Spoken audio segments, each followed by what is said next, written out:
My name is Boahini Asam. I'm the editor graphic business.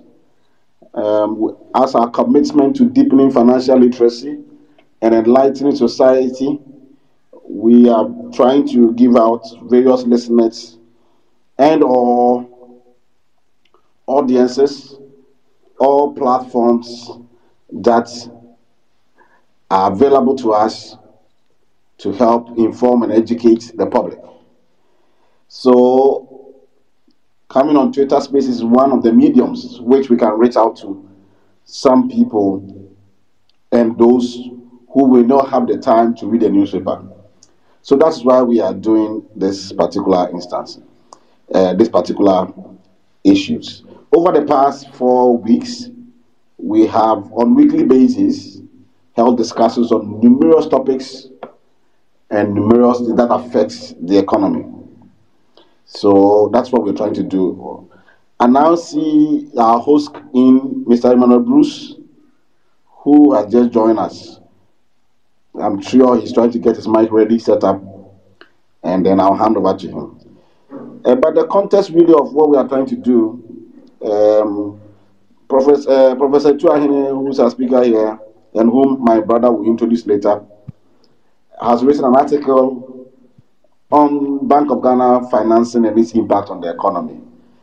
We just wanted to expatiate more because there's a lot of perception out there, and people are making a lot of a lot of beef about the issues that have come up with Bank of Ghana financing Bank of Ghana. We need public education on that. There's a lot more that are going out there that are being for propaganda value, but not the real issues. But we all learn from what our speaker today wrote in graphic, and that is why we are here. We need to really dissect the issues and then provide the proper context to this. On this note, let me hand over to our host, Emmanuel Bruce. Emmanuel, please take up the matter.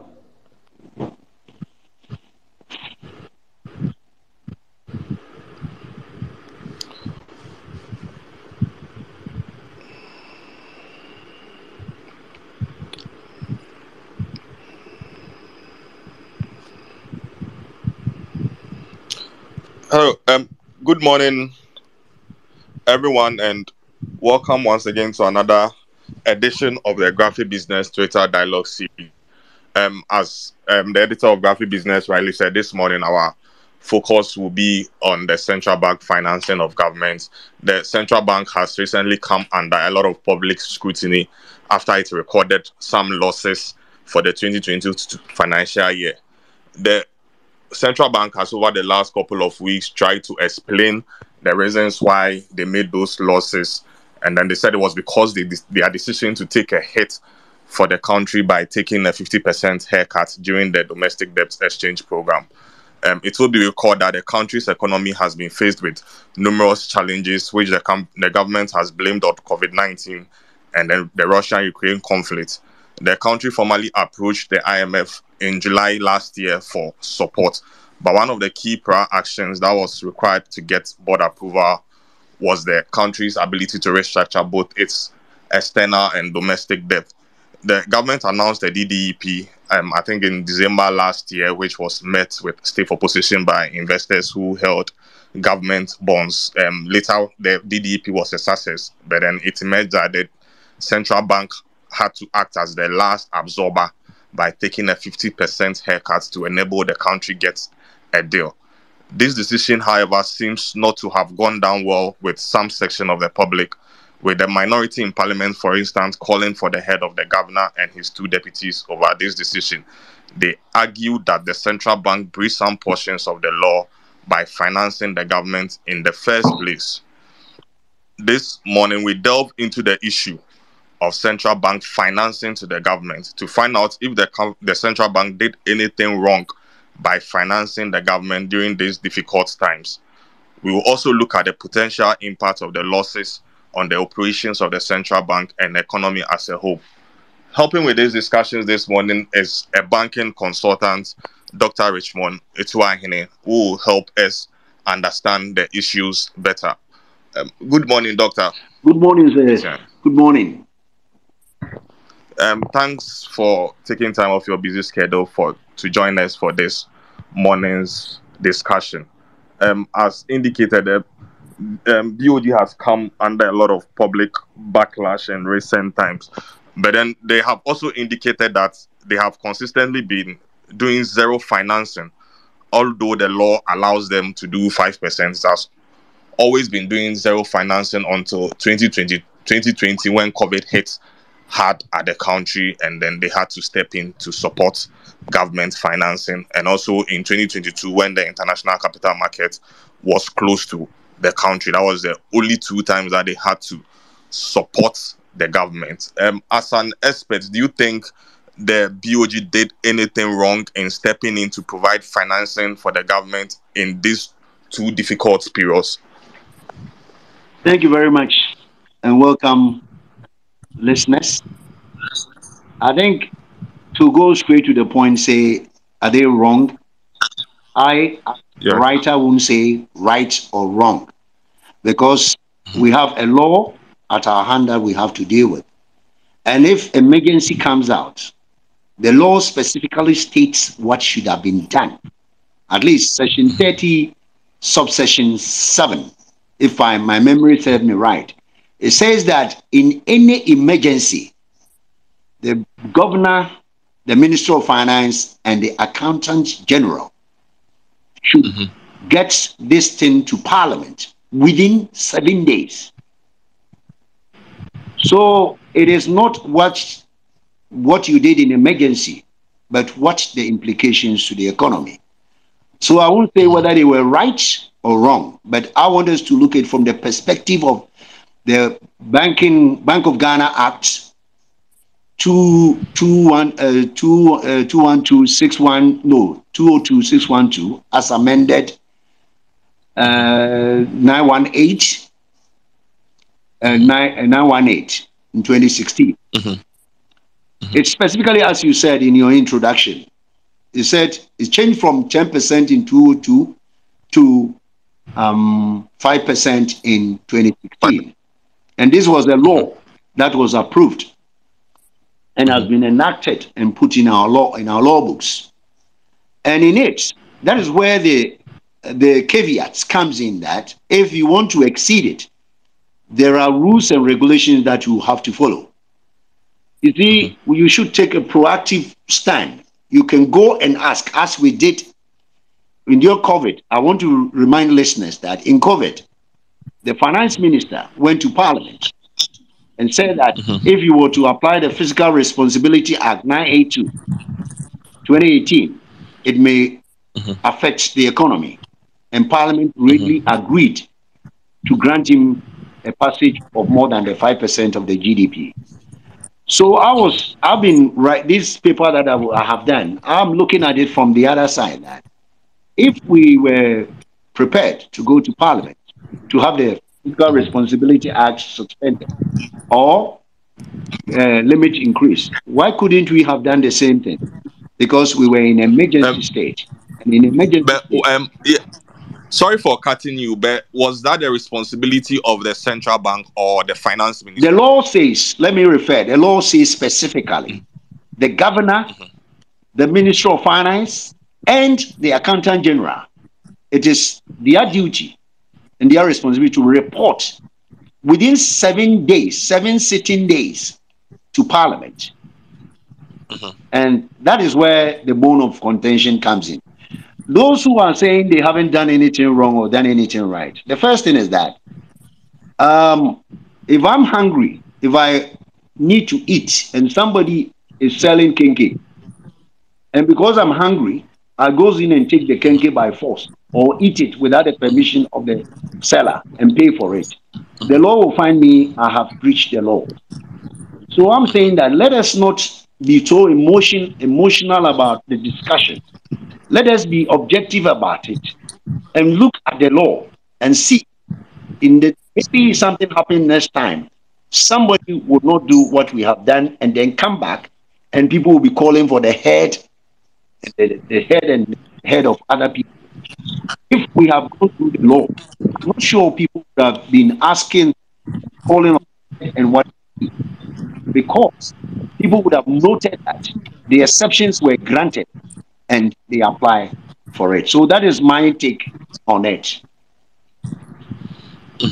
Yeah, but then I think still my question you mentioned that the law says the three Yeah. bodies, which is the accountant general, the central bank, and then finance minister. Yes.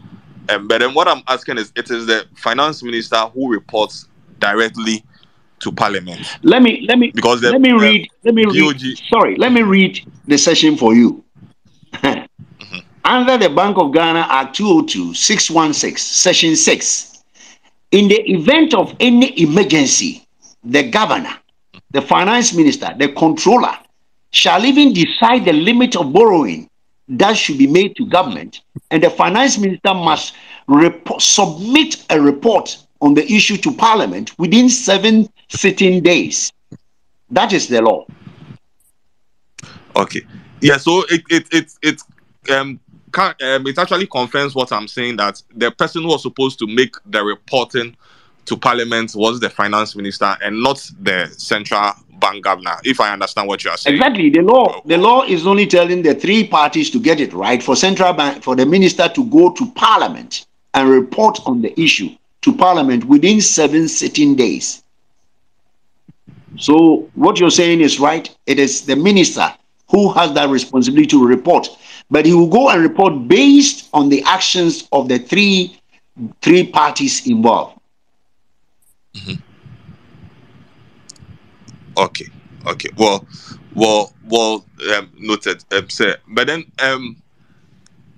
with regards to the decision to take the 50% haircuts to enable the country get a deal to, what is your take on it? Because that's also another issue that has come under a lot of scrutiny, that the BOG should not have taken that haircut. Bruce, thank you very much. If you know the domestic debt structure at that time, the total debt was at that time was 259 billion. And if you remember, when the minister started this structuring, he started with only 137. So seriously, we were left with certain debt which was not captured. And the condition was that restructure your domestic debt, and therefore after having done all the rambling and jumbling, the minister only achieved about 82 or 87 billion, was left still with a huge sums of difference. And Bank of Ghana was I think, I wouldn't say the soft spot. Bank of Ghana was the easiest way out that they had to take the cut to support it. And when people say 50%, it is not all the debt that was 50%. It was the financing that was granted to government far and above the limit that they applied the 50%. The rest of the Bank of Ghana debt, I can tell you, the Bank of Ghana debt bonds were about 10 billion.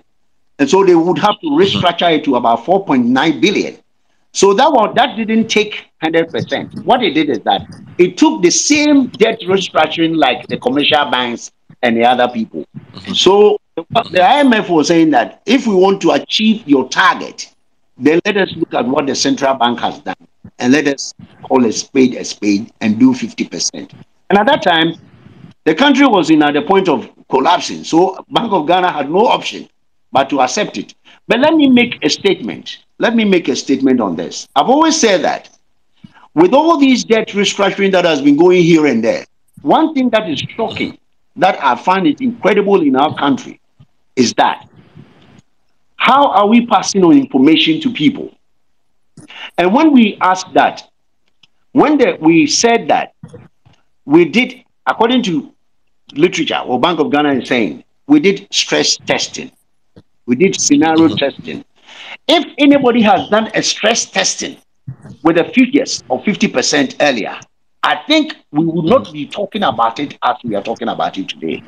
Because it means it won't come to us as a shock. But the question is that nobody asks these questions. You see, and it is very sad. It's very sad in our country. Let me make this statement. It's very sad that people started criticizing people without even asking the relevant question at the beginning. And when you want to do a post-mortem, you're going to do this sort of this is wrong, this is right. When the governor said, I think when the IMF came, they said they did a stress testing. I have never heard any the legislature, the parliament, to have even asked him, when you did the stress testing, what will be the ramification and implication for the economy, even on the banks, let alone central bank. This question has never been asked. All people do is that they don't look at data, they don't look at sciences, they don't ask it. So by the time we realize, it comes to us as a shock. But if we have done this earlier, I don't think we would have what we have today, and people will not be calling for head or leg.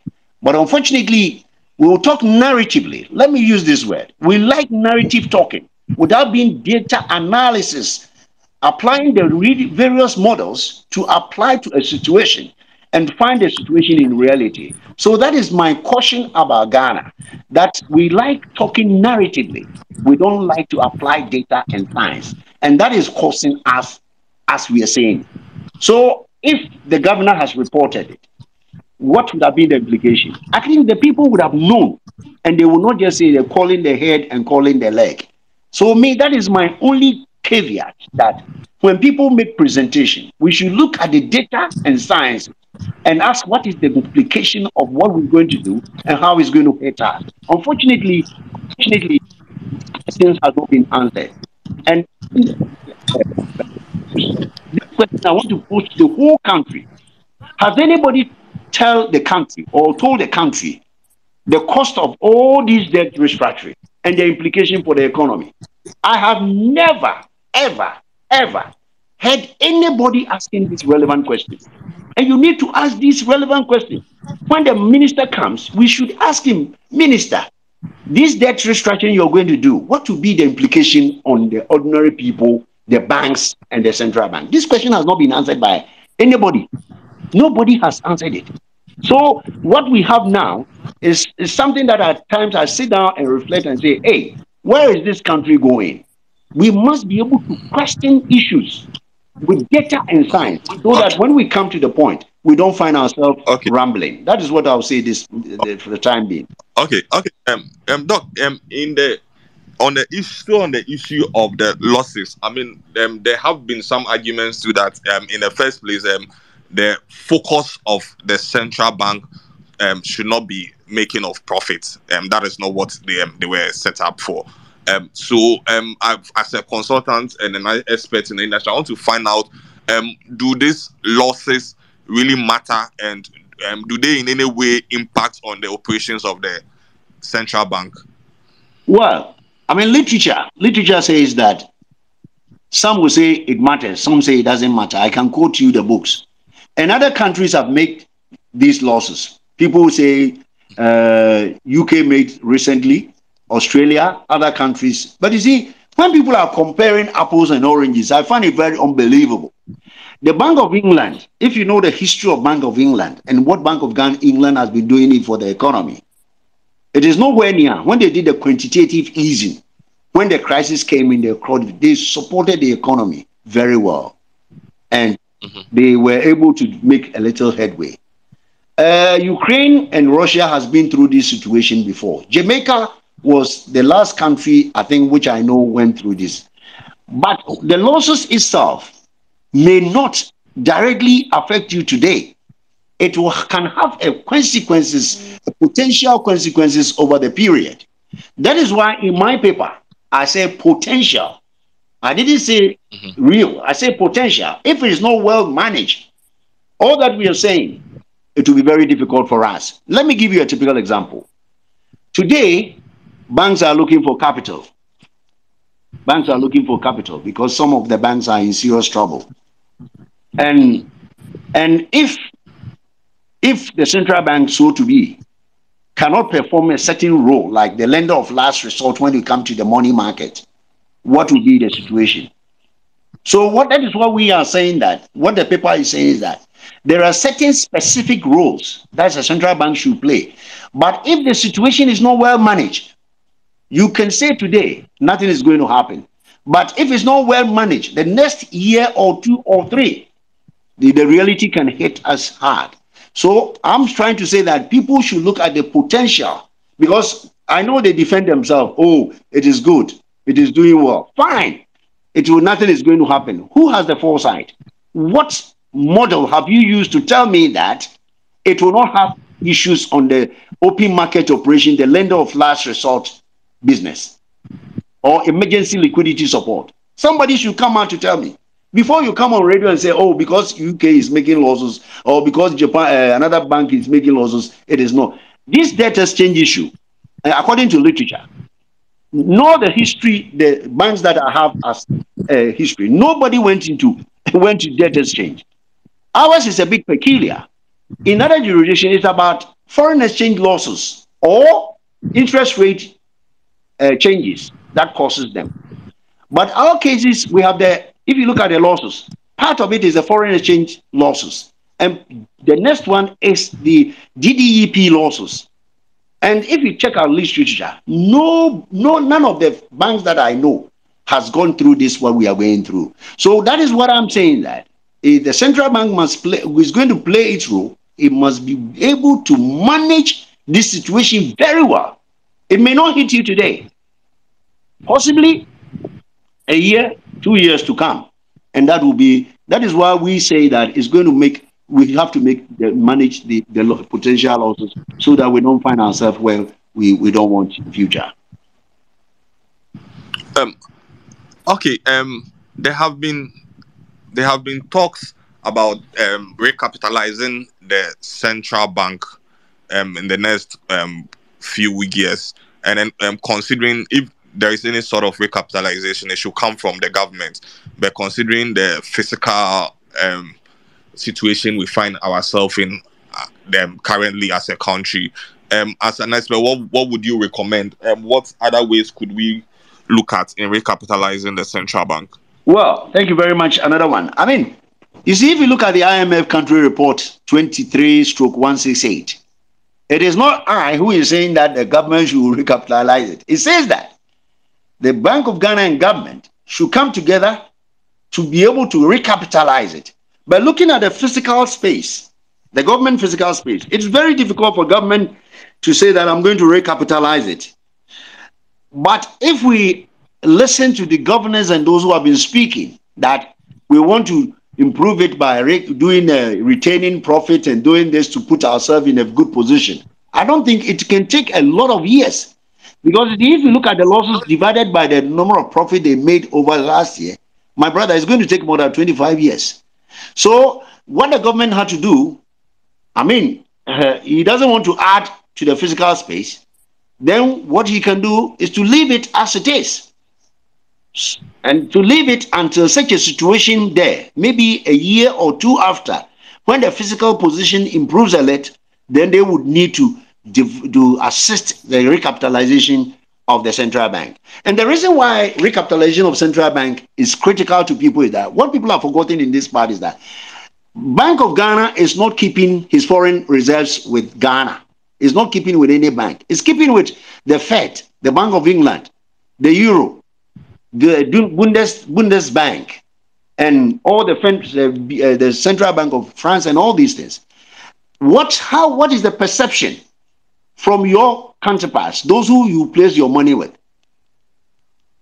Your capital is short. So how do you treat you? Even when you have money, it will be very difficult to do certain things with them. Let me give you an example. Recently, very, very recent, one company in Ghana wanted to do a letters of credit. Normally, when the DDEP hasn't come, the confirmation charges was 2.5. Do you know that that company went in today? The foreign banks are saying that we will confirm your LC at 7%. 7%. All because the individual banks have capital problem, especially the Ghanaian banks have capital problem. So I put it in perspective that if Bank of Ghana want to do something with, say, Bank of England or Fed or Bundestag, the German central bank, there's going to be an issue that you got to be very careful what we can do for you, because for you have inadequate capital. But people don't look at it as if Ghana operate within an island. Now we're talking about globalization, not even internationalization. We're talking about globalization. People sitting anywhere knows your position. and it will be very difficult to grant you any business that involves them. So we shouldn't say that it doesn't matter. In the eyes of your correspondent banks, it matters. Those who say it doesn't matter don't know correspondent bank relationship. If you know correspondent bank relationship, you will begin to appreciate that there is a need for Bank of Ghana to be able to find within a short space of time, a year or two, have to be recapitalized by government if the condition improves. Okay. Thank you very much. I think I'll pause here with my questions and then ask any of the participants if anyone has a question or any contribution to make. You can do so by raising your hand, and you'll be allowed to make your contribution or ask your question. So can I ask a question, Mr. Bruce? Yes, sir. Yes, sir. You can go ahead. So, Prof, what would have been the consequences if the Bank of Ghana has not stepped in? Well, the consequences will be that Ghana has got bankrupt, period. I'm not saying Bank of Ghana, then don't ever quote me. What I'm saying is that the rules and the regulations says that do this before you do that. If you did it, I'm not sure you would even have asked me this question. If they haven't done it, the consequences would have been tough as it is now. But what I'm saying is that let us look at the law. It is not a simple answer. Let us look at the law. Everything is specific. Why don't you do it before you do the next thing? And if we have done it today, I think we wouldn't have been talking about it, because it is normal for the central bank to come in to support the economy. So Doc, again, others will argue that the law is made for man and not the other way around. What's your Let me, my brother, I'll give you a simple scenario or synergy. This morning, you got up in the morning from your house. I'm not saying you can afford to buy whatever you want to buy. Let's assume somebody like me, I don't have a pensioner, I don't have money, and I need to buy cocoa. And then I find a cocoa seller and cocoa seller sitting there with his this what do you call it? the thing they sell with cocoa. And then I go there. I say, Mommy, I'll take your cocoa and your masa. Eat, because I'm hungry. Would the Lord set me free? Would the Lord set me free? The Lord will deal with me that I have stolen. So let us not be too much. You see, we understand that Bank of Ghana had to come in, but let them follow the law so that it doesn't become a precedent. You see, my worry is that it can become a precedent for Ghana. That is why the framers of the law, 202, decided that it should be 10%. But otherwise, the whole parliament, including the current parliament and the old parliament, they met at Akosombo. Went under NDC time and decided to change the rules to make it 5. And if you want to do more, the law says it. Why don't you follow it up? And my worry is that I don't disagree with what they did, but what I'm saying is follow the law so that you don't leave a bad precedent to follow it. Yes, sir. Yes, sir. And then I think in my opening, the first question I asked, I think the point I was trying to, the question I was trying to ask is, are we not going after the wrong institution? Because if, let's assume, Bank of Ghana followed all the laws, Accountant General did his part, but the person who is responsible to actually report to Parliament failed to do that. So are we not going after the wrong institution in this scenario? Because the Bank of Ghana might have followed everything. Accountant General might have done whatever it's also supposed to do. But then this lied with the finance minister to make the report to Parliament. And in this instance, the finance minister didn't report to Parliament. So are we not being wrong by assuming that because the finance minister failed to report to Parliament, it means the two other institutions failed to follow the procedures they were supposed to follow? I think I agree with you to a certain extent. But the question is that if you have a duty and somebody you have entrusted your duty to go and explain didn't go, possibly, you possibly report it to the person who gave you the job. Because now, those who are saying going have forgotten about the person who refused to go. It is you.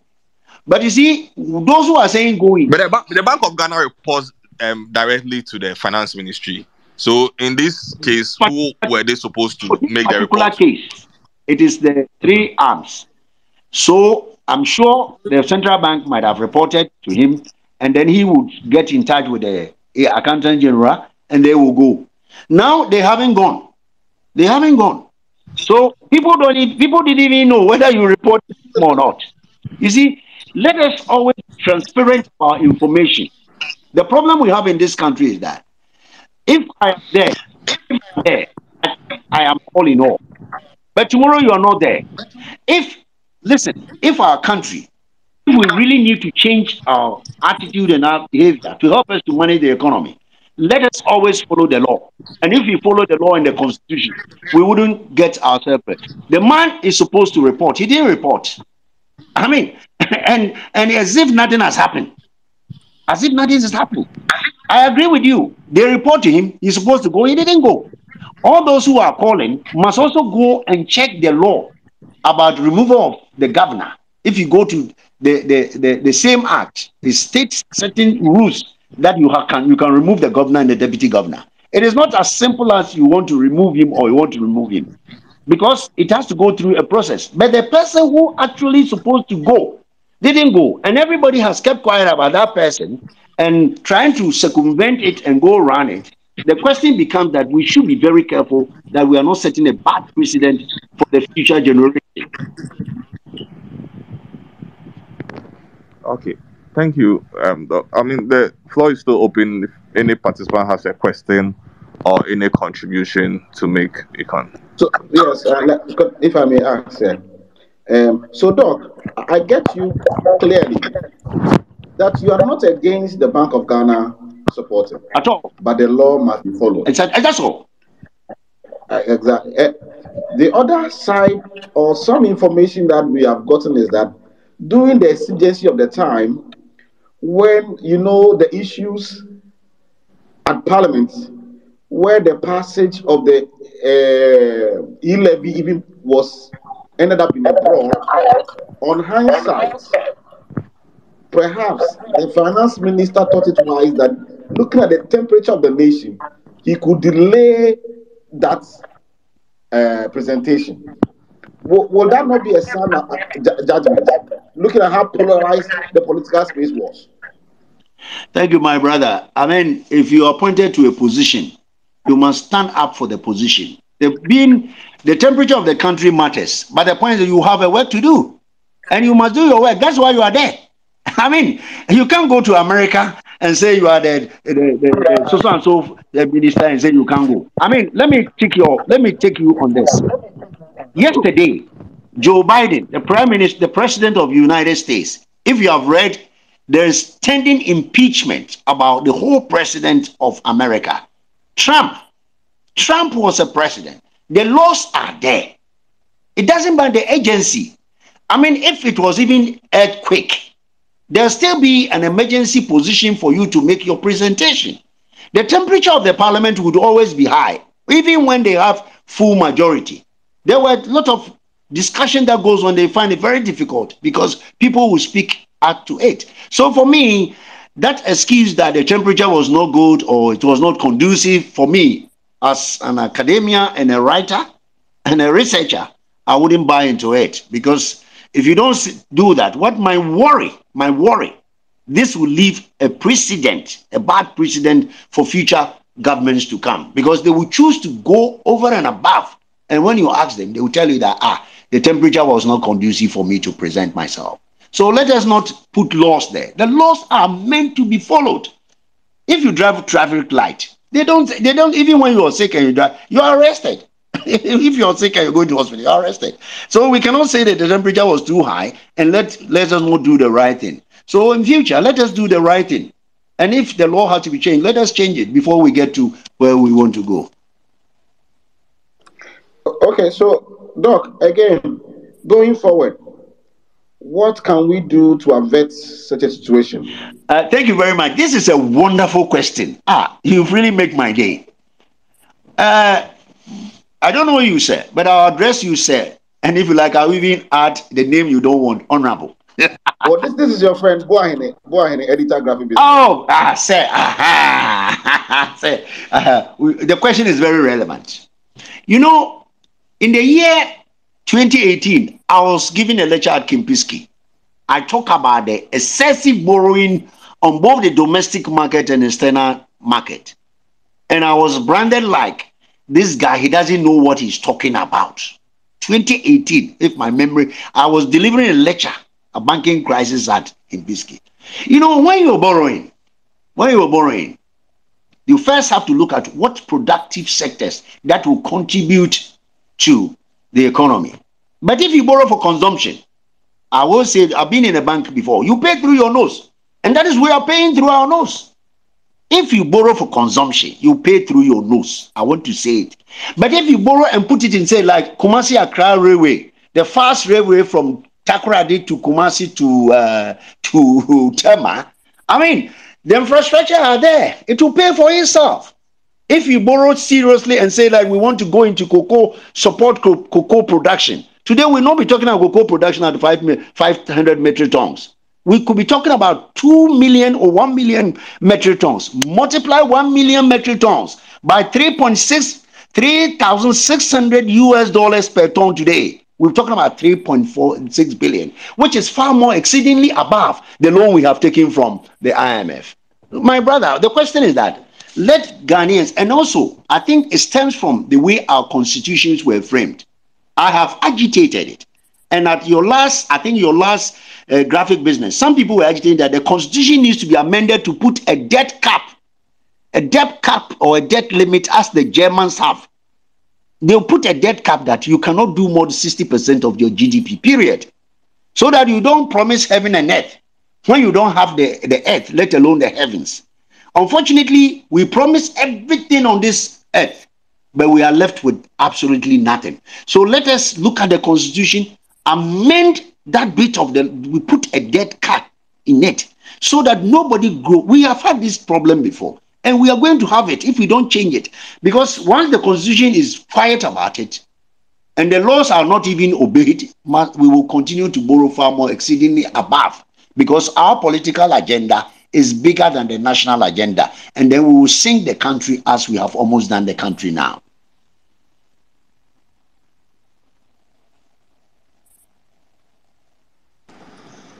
Okay. Any more questions or contribution from anyone? Okay. Doc. Bruce, before you go on, yes, sir. Let me also talk about one or two things. You see, the losses that we are talking about, according to literature, if they are so large, it can erode the ability of central bank to conduct monetary policy management efficiently. Today, inflation is rocketing at 40%. And people think that it is only Ukraine and Russia. It's not imported. Part of it is that we finance so much, far more exceedingly about the productive capacity of the country. So that money has come into the system, goods are there, and money plenty chasing. Few goods. If you look at the literature, when money gets into the system, not doing it, because it was not planned for in the budget of 2021 or 2022. That is why we are fighting for inflation. Is becoming very, very difficult. Because you see, the root of it is that the money has come into the system already. Now you want to use policy rate at 30%. Now, yesterday inflation is 40%. I mean, what is inflation at Ivory Coast? Well, even Nigeria, as I speak to you, Nigeria has got 25% inflation. Ivory Coast is about 5.8. Even Ukraine that we quote, Ukraine has 11% inflation. So there's no moral justification for people to continue to tell me it's Ukraine and Russia. Ukraine inflation, go and check. It's 11%.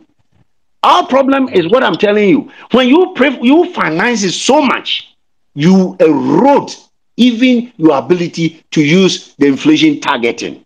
And that is why we are suffering. Inflation targeting is about looking at money, unfortunately controlling. But unfortunately, so much has come into the system. Didn't pay contractors, didn't do productive work. So the economy has got so many. So one of the cardinal things that we should know is that it's not the borrowing that you're saying. People should be mindful and say that when I say that there is a potential issue that inflation will continue to be with us. Look, somebody predicted that it will be 31% by December. I'm wondering how we are going to get there. the pace we are going, because we are not going to get there. So people should also be mindful that when we say this, we are not insulting anybody. We are not telling anybody. What we are telling that if we don't do it, certain policies will be very difficult to use. So that is what I'll say about this. Okay. Thank you. In all of this, one thing that has also emerged is the independence of the central bank. Going forward, do you think certain portions of the law must be amended? Because the only direct responsibility the central bank has to Parliament is to submit petroleum fund receipts. All other things must be done through the finance ministry. So, do you think going forward we should amend some portions of the law to make it in a way that the central bank can report directly to Parliament without having to go through the Ministry of Finance? Well, I mean, when you talk about central bank independence, it looks very straightforward. But we have the financial independence and we have operational independence. And there are about 3 of them or 4 of them. And whichever way you look at it, I think what we have is not a bad law. I can tell you it's not a bad law. Because I think the framers of the law, the both 2002 and the 2016, they are very good law. Reporting to them, they believe that, the framers believe that, why would the governor come there every now and then to report on everything? Why don't we leave it to the minister responsible for the central bank? So I think the whole thing is that even if you put more into it, if you add more independence into it, it won't change the goalpost. It is just about the people who are there and what is required of them and what they are expected to do. That if you do what you did, we won't have it. We won't have what we have. And I think on that it won't change the goalpost. I mean, if the law states that the central bank should report directly to Parliament, we wouldn't have this issue of where the central bank must report to the minister and the minister fails to report to Parliament, and then yet the central bank is receiving the blame for not reporting to Parliament, while when it doesn't report directly to Parliament. So don't you think if we amend the law and make it straightforward that the central bank should report directly to Parliament, we will avoid all of this? You see, we're doing what we call firefighting, because you see, it is when I want to take something out and make it impact on central bank. But you see, central bank is not only the reporting; they have financial stability, they have price stability, they have foreign exchange management, they have so many things. And if you look at the architecture of the financial structure, the central bank, the Minister of Finance, Bank of Ghana, SEC, and insurance people, and whatever have you, they all report to the governor. They all report to Bank of Ghana for Bank of Ghana too. They all report directly to the government. So I think the structure is okay. The financial architecture is okay, except that the laws must be religiously enforced. Because if the person supposed to have presented it to Parliament have done it, I think nobody will call for the head of government. And if you call the head of governor is not supposed to be there. It is somebody who is, when the person didn't go. And when the person didn't go, everybody is wanting the law to be changed so that the central bank will be reported. It will be out of order. And we don't have to do things as if because somebody has refused to do the right thing, we want to tell central bank to change the reporting. I don't think it's proper, because the framers of the law, and the framers of the constitution, the framers of law, I think they did exceptionally good work. That is why the reporting comes in, that somebody should report. Now the question should be the person who didn't report. And that is all. Those who are fighting should ask themselves, why are we not fighting the right person and fighting the wrong people? That's where it is. Okay. All right. Thank you very much, sir. The floor is still open. If anyone has a question or any contribution to make, I mean, you can do so by raising your hand, and then you'll be allowed to make that contribution.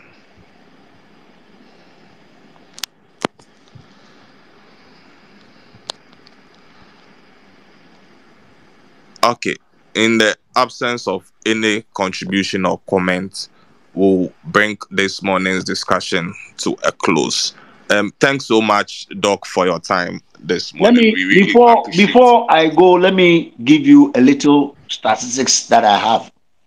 You know, under the section 32 amended, total loans and advances, purchase of treasury bill, other security made and subsection 1 shall not anytime exceed 5% of the total revenue. The total revenue for the year 2021 was 57.4 billion. So the 5% of the 52.5 was only 3 billion, 2.9 billion.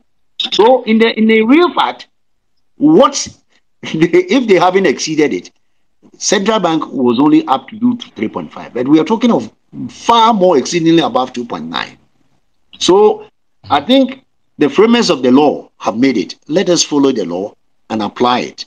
I believe what we have in emergency situation like the COVID or the Ukraine, we don't want situation to appear that it will become a norm in Ghanaian practices. That is all that I will say. All right. Thank you very much, sir, for your time, and thanks to listeners for joining us this morning for our discussion. Editor, Graphic Business, please, do you have any concluding remarks to? Many thanks, Bruce, except to thank Dr. Tuahene for his insightful presentation.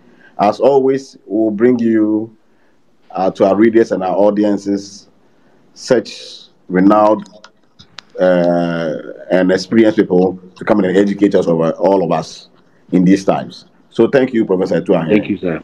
And thank you to all our listeners. Thank you.